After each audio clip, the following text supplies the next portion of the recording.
Et si je te disais que le tissu dont je vais te parler aujourd'hui n'appartient pas à un seul peuple, mais à toute une côte. Une côte où l'Afrique échangeait avec l'Arabie, la Perse, l'Inde et même plus loin en Asie. Une côte où les tissus voyageaient avec les hommes, les marchandises et les langues. Bienvenue dans Histoire tissée, la série où je te raconte les tissus qui font battre le cœur du continent africain.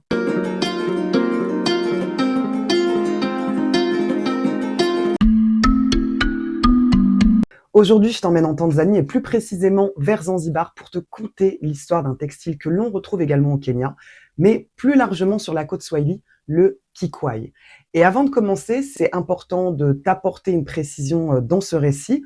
Comme chaque mois, eh bien moi je t'emmène à la découverte d'un textile traditionnel du continent africain. Donc lorsque l'on parle de textile africain, il faut parfois aller au-delà des frontières que nous connaissons aujourd'hui. Certains savoir-faire se sont transmis pendant des siècles, de peuple en peuple, sur des territoires qui ont aujourd'hui changé de nom, de frontières et même d'organisation. Donc comme d'habitude, je vais te présenter de nouveau un textile à travers un pays, mais ça ne veut pas dire que son histoire s'arrête à cette frontière. Derrière chaque tissu, il y a peut-être plusieurs peuples, plusieurs territoires, des migrations, des échanges et parfois même plusieurs pays finalement qui revendiquent légitimement une partie de cette histoire. Et c'est justement ce que tu dois savoir dans les histoires tissées. Je ne compte pas seulement d'où vient un tissu, mais j'essaye justement d'approfondir pour comprendre par qui il a été créé, transmis, transformé et porté jusqu'à aujourd'hui à travers mes épisodes, mon format sur YouTube d'Histoire tissée. Donc dans cet épisode, moi, je vais pas te dire que le kikwai appartient exclusivement à la Tanzanie comme une espèce de revendication exclusive, parce que historiquement, ce serait pas juste en fait. Et cet épisode, il est pas non plus fait pour effacer le Kenya, qui est aussi associé au kikwai, notamment sur la côte de Mombasa, mais c'est surtout pour te montrer une partie de l'histoire du kikwai que l'on voit moins souvent dans les représentations internationales, et aussi pouvoir te montrer comment un patrimoine textile va circuler à travers une région qui existait au-delà des frontières actuelles. Quand on pense à la Tanzanie, on pense souvent à cette immense montagne du Kilimandjaro, au parc national du Serengeti, au safari, etc. Mais il existe une autre Tanzanie qui est tournée vers l'océan Indien, avec l'archipel Zanzibar, l'île de Pemba, les îles de Kilwa, la côte Dar es Salaam, des villes et des îles en tout cas qui ont été pendant des siècles des points d'échange de la côte est africaine. Et c'est ici qu'il faut comprendre ce que signifie Swahili. La langue Kiswahili, c'est une langue bantoue qui est née sur la côte d'Afrique de l'Est et qui s'enrichit au fil des siècles, notamment avec des langues comme l'arabe, le persan, l'indien et d'autres langues. Le mot Swahili vient de l'arabe Sahil, je ne sais pas si je le prononce très bien, mais en tout cas, il signifie côte.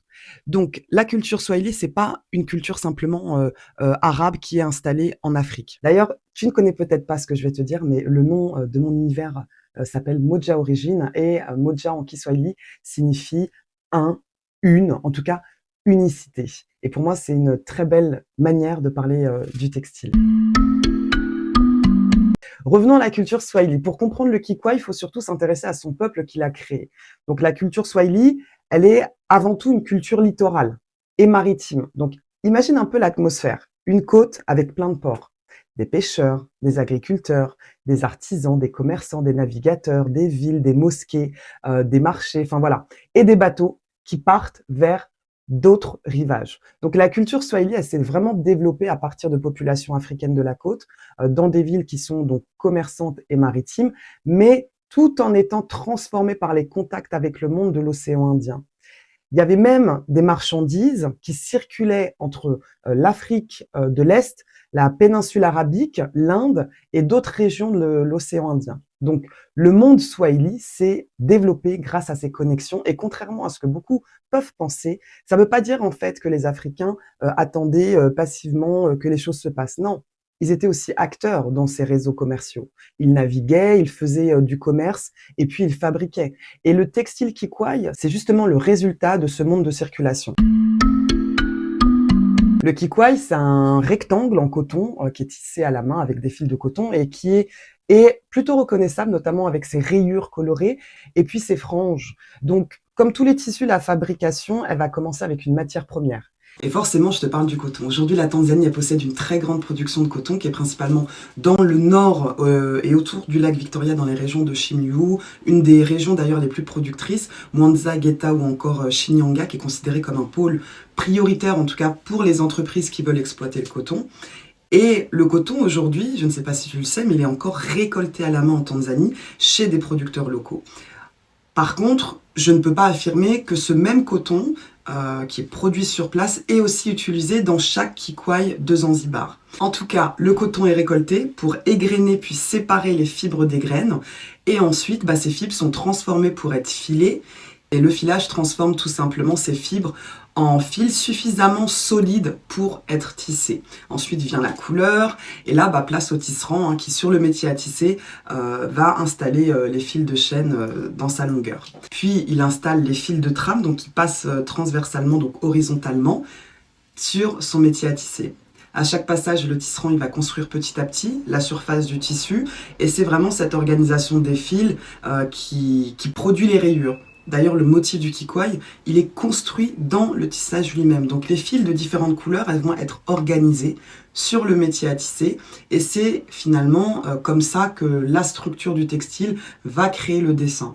Donc lorsqu'on voit un kikwai de près, on va voir justement ces rayures qui ne sont pas juste posées mais qui font réellement partie du tissu. Le monde évolue, donc aujourd'hui il y a quand même une grande partie des kikwai dans le commerce qui est produit industriellement et puis certains sont tissés à la main et puis d'autres peuvent même avoir des caractéristiques visuelles qui vont imiter justement le travail artisanal. Concernant la taille du kikwai, ça c'est important aussi. Il n'y a pas en fait de dimension unique qui me permettrait de te dire, voilà, un kikwai ça mesure en moyenne entre temps et temps. En fait, sa taille elle va varier selon les usages et puis selon les productions.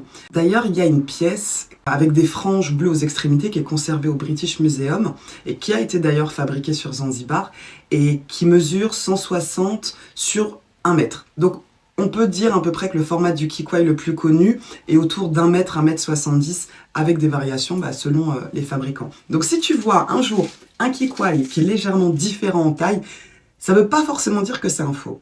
Je précise aussi, d'ailleurs comme je t'ai parlé de franges, que tous les kikwai ne possèdent pas nécessairement les mêmes franges. Il y a certaines pièces qui possèdent des extrémités, donc qui sont effilochées, comme ce que je viens de te montrer, et d'autres qui ont des franges qui sont nouées. Et puis il y en a même qui sont beaucoup plus sobres. Bon alors, j'avais envie de faire comme d'autres épisodes que j'ai pu faire en détaillant la signification des couleurs de ce tissu. Voilà, le rouge signifie ça, le bleu signifie ça. Et en fait, je n'ai pas trouvé de source qui me soit suffisamment fiable, qui soit suffisamment solide en fait pour pouvoir t'affirmer qu'il existe bien un code symbolique qui est universel dans les couleurs du kikwai. Par contre, ce que je peux te dire, c'est que oui, les couleurs, elles vont être extrêmement importantes visuellement. On va retrouver des rouges, des jaunes, des oranges, verts, bleus et parfois qui vont être associés justement à des rayures contrastées. Et donc, sa beauté vient de toutes ces combinaisons, de ces variations régionales et du travail du tisserand. Comme je te l'ai dit, le kikwai, c'est une énorme pièce d'environ 1 mètre à 1,70 m.